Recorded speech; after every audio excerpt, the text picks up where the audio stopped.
Jumat pekan lalu, Panitia Seleksi Calon Pimpinan KPK mengumumkan daftar calon yang telah lolos seleksi administrasi. 194 calon dari 611 yang mendaftar dinyatakan lolos tahap seleksi administrasi dan harus mempersiapkan diri ke tahap seleksi selanjutnya. Sebagian besar calon pimpinan yang lolos adalah pria berprofesi sebagai advokat dan berasal dari luar ibu kota Jakarta. Selain itu, sejumlah nama yang cukup dikenal publik termasuk calon yang lolos yakni pejabat KPK, pejabat negara, serta kader partai politik. Tak ketinggalan, 5 polisi aktif dan purnawirawan pun siap mengikuti seleksi tahap kedua. Salah seorang di antaranya bahkan didukung Wakapolri yang sempat bermasalah dengan KPK karena kasus dugaan korupsi dan penyalahgunaan wewenang pejabat negara. Respon pun langsung muncul dari aktivis anti korupsi. Keterlibatan Korps Bayangkara di seleksi calon pimpinan KPK dikhawatirkan tidak objektif, terlebih saat memeriksa rekam jejak calon yang berlatar belakang polisi. Lantas bagaimana dengan calon pimpinan lain yang jejak rekamnya di upaya pemberantasan korupsi belum pernah tercatat? Apa saja saran yang akan direkomendasikan lagi ke panitia seleksi demi menghasilkan pimpinan KPK yang ideal? Bagaimana juga kesiapan panitia seleksi menyelesaikan tugas mereka sekaligus memenuhi harapan publik sampai akhirnya daftar calon pimpinan diserahkan ke Presiden Jokowi pada akhir Agustus mendatang? Bisakah 9 Sri Kandi mencapai target yang mereka emban?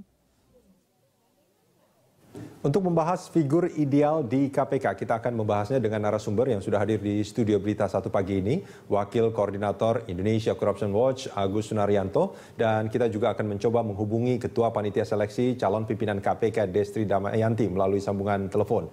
Dan pemirsa, kami juga mengundang Anda untuk memberikan komentar lewat SMS ke 0811-833-5551 atau melalui pesawat telepon di nomor 021-5290-308 atau 021-529-00311. Nanti kita akan coba tampilkan kembali komposisi mereka yang lolos di tahap administrasi. Saya langsung ke Mas Agus. Mas Agus, ini kalau kita melihat proses seleksi calon pimpinan KPK, kita berharap pimpinan KPK yang akan ada nanti adalah tentunya lebih baik dari pimpinan yang sebelumnya dan tidak ada masalah seperti yang terjadi saat ini gitu. Nah, apa yang perlu dicermati supaya pimpinan KPK yang terpilih nanti betul-betul pimpinan KPK yang berani, kuat dan tidak bermasalah? Iya, menurut saya memang harusnya setiap periode itu akan semakin baik. Punya keberanian, punya integritas dan lain-lain gitu. Tapi yang menurut saya yang harus di-stressing saat ini adalah karena KPK sedang posisinya juga dalam kondisi yang sangat bermasalah gitu ya. Ada badai yang begitu kuat. Menurut saya Pansel jangan memberikan keistimewaan tertentu representasi lembaga. Misalnya contohnya adalah representasi dari kepolisian dan kejaksaan.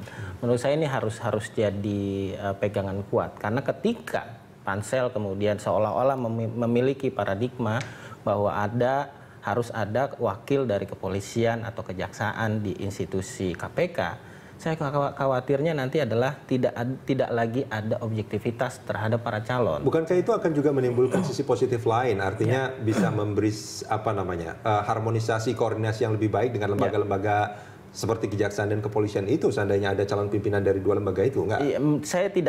Saya nggak punya keyakinan seperti itu karena ini kan KPK paling tidak sudah dimandatkan berdasarkan undang-undang, mereka memang punya kewenangan untuk itu.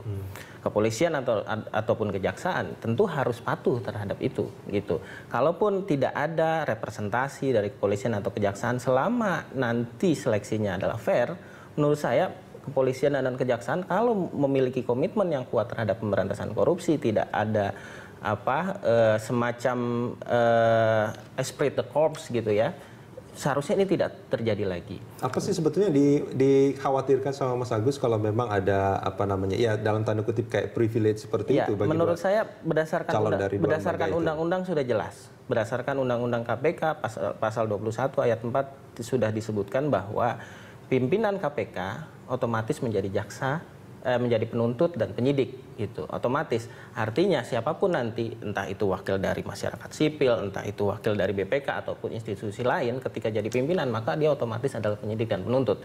Jadi tidak perlu lagi representasi dari dua institusi tersebut. Nah, kemudian yang kedua, untuk menjaga fairness, kompetisi yang benar-benar adil buat semua para calon. Kami bukan antipati terhadap kepolisian atau kejaksaan, tapi kita mengharapkan ada kompetisi yang benar-benar adil, ada fairness. Itu. Bukankah ini kan pimpinan KPK ada 5 ya? Bukankah juga akan lebih ideal kalau dari 5 anggota itu, dari 5 pimpinan itu juga terdiri dari berbagai elemen gitu, termasuk juga jaksa, polisi di sana ada juga, mungkin juga ada aktivis.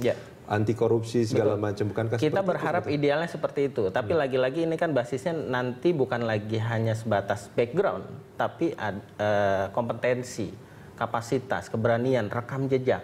Kalau semua calon itu kemudian secara ideal ternyata memang ada wakil dari kepolisian atau kejaksaan, no problem.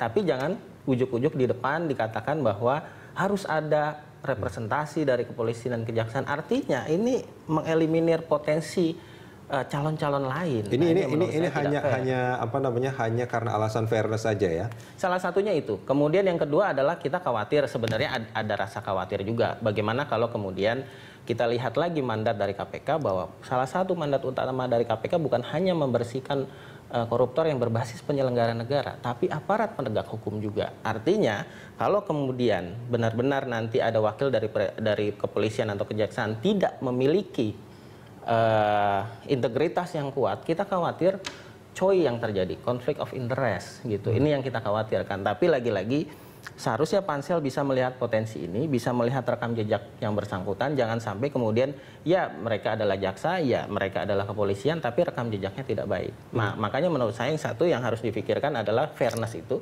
Kemudian mandat utama dari KPK untuk membersihkan korupsi di lingkup aparat penegak hukum, khususnya di kepolisian dan kejaksaan. Nah, itu dikhawatirkan kalau ada pimpinan KPK dari 2 lembaga itu, upaya untuk pembersihan korupsi di 2 lembaga itu tidak akan berjalan dengan baik. Salah satu kekhawatirannya kalau misalnya nanti dipaksakan harus ada kepolisian dan kejaksaan, padahal mereka punya rekam jejak yang tidak baik. Kalaupun mereka bisa berhasil di situ melewati proses yang benar-benar fair, tidak ada keistimewaan khusus, menurut saya nggak ada masalah. Kami dari masyarakat sipil juga nggak ada masalah kok. Banyak wakil dari kejaksaan dan kepolisian yang juga punya kompetensi yang baik, punya integritas yang baik, tapi lagi-lagi jangan memberikan keistimewaan khusus terhadap kepolisian dan kejaksaan. Lalu gimana caranya? Kalau tadi dikatakan bahwa dikhawatirkan ada konflik of interest tadi. Lalu bagaimana untuk menghilangkan itu ketika secara fakta memang mereka adalah latar belakangnya dari 2 lembaga itu misalnya? Apa? Saya pikir ketika mereka sudah masuk di KPK, setelah melalui proses yang fair, rekam jejaknya juga baik gitu, di KPK kan punya mekanisme pengawasan internal ya, lewat majelis etik ataupun kalau pegawai ada pengawas internal gitu. Nah ini yang harus betul-betul berjalan. Kan majelis etik bersifat ad hoc dan masyarakat juga ikut mengawasi. Tapi yang kita inginkan lagi-lagi adalah prosesnya berjalan adil dulu. Nah pansel menurut saya pernah beberapa kali soalnya membaca di beberapa media seolah-olah memberikan keistimewaan. Contohnya pernyataan seperti apa yang? Ya harus ada wakil dari kepolisian dan kejaksaan. Ini menurut saya agak-agak bias menurut saya kalau dari awal sudah memberikan itu, bahwa nantinya di KPK ada penyidik atau penuntut dari kejaksaan atau kepolisian itu nggak ada masalah gitu. Tapi jangan kemudian memberikan jalan lapang dibandingnya dengan yang lain gitu. Menurut saya nggak. Mas Agus, tadi Anda mengatakan bahwa gimana caranya supaya konflik of interest itu tidak terjadi dengan pengawasan internal. Nah, sebelum mereka menjadi pimpinan KPK, sebelum ini menjadi urusan pengawasan internal gitu. Apa yang harus dilakukan oleh pansel saat ini supaya paling tidak di awal sudah bisa dikatakan bahwa orang ini memang tidak akan memiliki konflik of interest jika nanti suatu hari berhubungan dengan lembaga di mana dia pernah berada di sana. Pertama, pansel menjadi posisi yang sangat strategis. Tapi harus diingat juga, pasca pansel nanti ada proses fit and proper test di DPR. Nah, menurut saya sejak awal harus ada semacam integrity ya dari para calon gitu ya, dan ini masih agak panjang. Ngecek tes integritas itu kan sulit sekali gitu. Satu itu tidak ada jaminan. Paling tidak itu komitmen pertama yang harus kita berikan kepada mereka. Kemudian yang kedua adalah harus rekam jejak, ini harus penting. Pansel bisa minta dari Kompolnas, bisa dari masyarakat, dari manapun gitu ya. Nah untuk menghindari itu lagi-lagi masyarakat. Kalau kemudian mereka benar-benar nanti bisa menjadi calon pimpinan. Tapi sekarang kan masih terlalu prematur lah, terlalu prematur. Kita sih berharap benar-benar ke depan tantangannya KPK harus benar-benar punya pimpinan yang punya latar belakang yang variatif betul gitu. Tidak hanya berlatar belakang hukum. Nantinya ujung-ujungnya ke penindakan terus. Penindakan sangat penting, tapi juga harus diikuti pencegahan yang bisa berjalan secara sinergis. Kalau tadi kita bicara soal integritas, artinya ini kan banyak orang bicara soal fakta integritas gitu. Harus ada semacam fakta integritas bahwa mereka tidak akan memiliki interest tertentu ketika itu harus berhubungan dengan lembaga tempat dia berada sebelumnya. Seperti itu artinya maksudnya atau bagaimana? Integriti itu kan nanti basisnya adalah diuji lewat majelis etik misalnya atau pengawasan internal. Ketika mereka ada COI, mereka harus mundur misalnya. Apakah mundur sementara atau mundur sepenuhnya. Dan itu harus dilakukan sebelum mereka terpilih sebagai... Menurut saya harus dilakukan itu. Ini bagian ujian kan, ujian awal buat mereka. Mereka berani atau tidak gitu. Dan pengawasan ini menurut saya harus benar-benar ketat. Dulu kan majelis etik hampir setiap periode tuh ada gitu. Nah kita khawatir ya kita jangan sampai lah bahwa setiap orang punya dosa masa lalu ya. Tapi Pansel kan berharap nantinya benar-benar meminimalisir masalah-masalah yang memang berpotensi nantinya akan menyandera pimpinan ketika mereka sudah menjabat. Mas Agus, kita akan sambung ini di segmen berikut.